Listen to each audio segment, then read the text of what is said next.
বিএনপির পক্ষে প্রথম আলোতে প্রকাশিত উদ্দেশ্যমূলক ভুয়া জরিপের বিরুদ্ধে জরিপ টরিপ খেয়ে দিয়ে ব্যর্থ করে দিয়ে রাজনীতিতে তোলপাড় সৃষ্টি করে দিয়েছে জামাত শিবির। দর্শক, বাংলাদেশের সবচেয়ে প্রভাবশালী সংবাদ মাধ্যম ছিল প্রথম আলো, ডেইলি স্টার, একই ধারার একই গ্রুপের, এডিটোরিয়াল পলিসি এক। সে অর্থে জামাত ইসলামীর কোনো শক্তিশালী প্রিন্ট মিডিয়া নেই, জামাতপন্থী বা ইসলামপন্থী কোনো শক্তিশালী প্রিন্ট মিডিয়া নেই, ইলেকট্রনিক মিডিয়া তো একেবারে নেই। জামাত ইসলামীর পক্ষে এখন শক্তিশালী প্রিন্ট মিডিয়া বলা যায় আমার দেশ, নয় দিগন্ত অতটা শক্তিশালী না।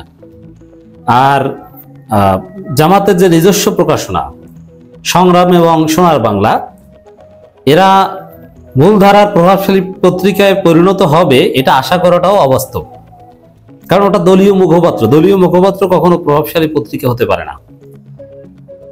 নয় দিগন্ত ভালো এগিয়েছে, কিন্তু আমার দেশ যে কারণেই হোক না কেন আরো ভালো সার্ভিস দিচ্ছে, আরো বেশি প্রভাবশালী। সেই বাস্তবতায় শক্তিশালী প্রিন্ট মিডিয়া প্রথম আলোর যে ষড়যন্ত্র, যে দুর্বিসন্ধি, যে ভুয়া বাস্তবতা বিবর্জিত ফালতু অবাস্তব জরিপ, এই জরিপের বিরুদ্ধে অল্টারনেটিভ হাইপোথিসিস বা অল্টারনেটিভ ক্রিয়েট জামাত কিভাবে করবে? বিকল্প প্রথম আলো লাগবে, হওয়ার কথা ছিল এটা, কিন্তু না, জামাতের পত্রিকা নাই, টিভি চ্যানেল নাই, তাতে কি?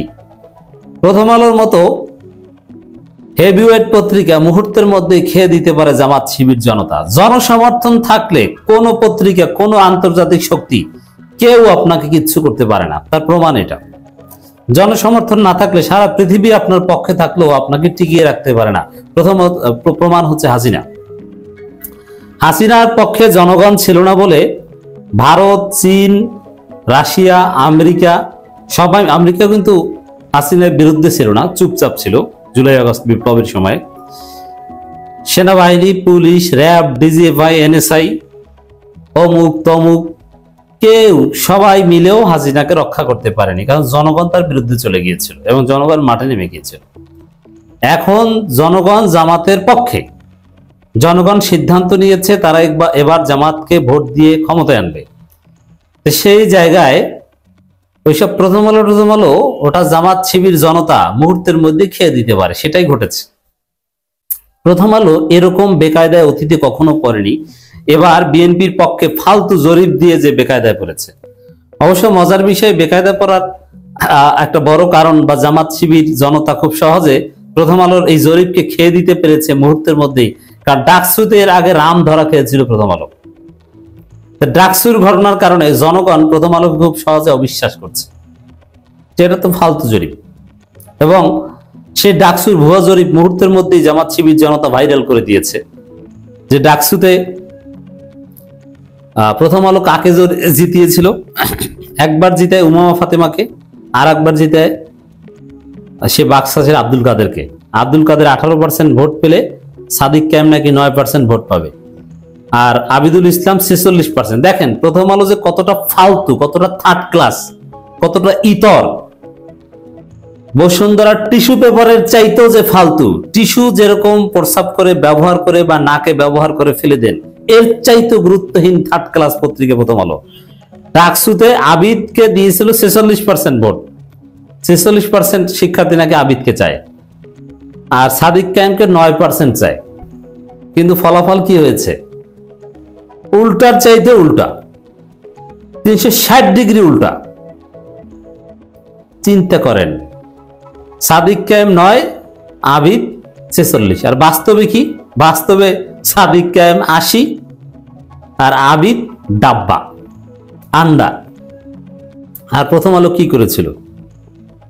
যে ভোট পায় না 400-500, তাকে দেয় 12%, 18%।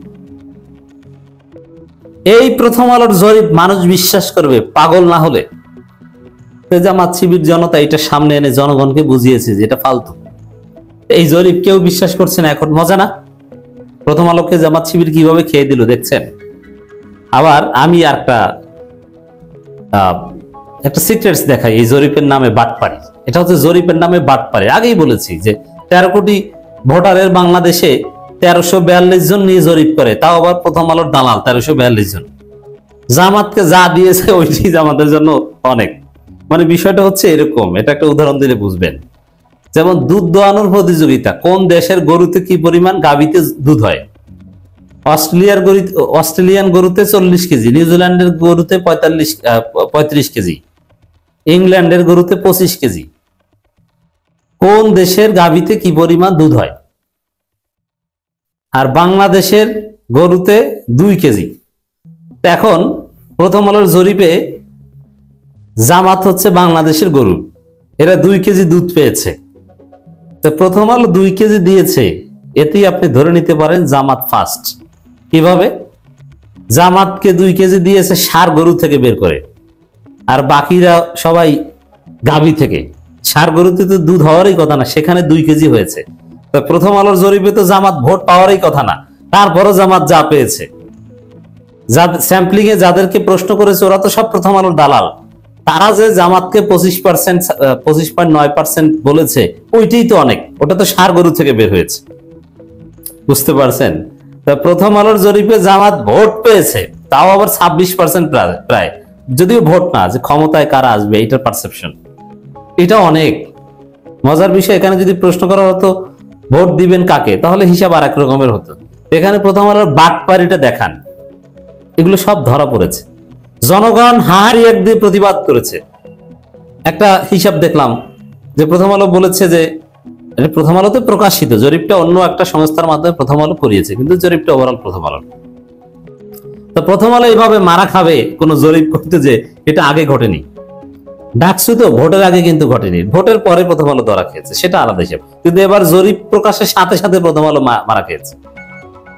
এখানে প্রশ্ন করেছে যে ক্ষমতা আসবে কারা, কারা সরকার গঠন করবে। সেখানে বলছে প্রায় 66% মানুষ অ্যাকর্ডিং টু প্রথম আলো ভুয়া, যে বিএনপি। কিন্তু যদি বলতো যে আপনি ভোট দিবেন কাকে, তাহলে খেলাটা আসল জমত। যদিও এই 1300 এগুলো সব প্রথম আলো দালাল। এখানে জামাত ওই ষাঁড় গরু থেকে 2 কেজি দুধ পেয়েছে, ভোট পেয়েছে, এটা অনেক।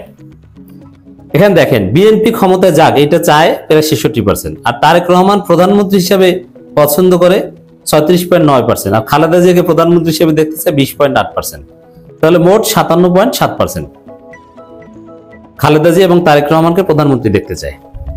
তাহলে কিন্তু বিএনপি কে আবার ক্ষমতা আসবে এটা মনে করে বা ক্ষমতা দেখতে চায় এরা 66%। তাহলে 8%-এর বেশি মানুষ তারা কারা, যারা খালেদা জিয়া এবং তারেক রহমানকে প্রধানমন্ত্রী হিসেবে দেখতে চায় না, কিন্তু বিএনপি কে ক্ষমতায় দেখতে চায়। ধরাটা খেয়েছে কোন জায়গায়, বুঝতে পারছেন? আবার দেখেন আরেক মজার হিসাব, যে জামাত ক্ষমতা আসবে, ক্ষমতা চায় 25.9, প্রায় 26%, কিন্তু ডাক্তার শফিকুর রহমানকে প্রধানমন্ত্রী চায় 31.7%।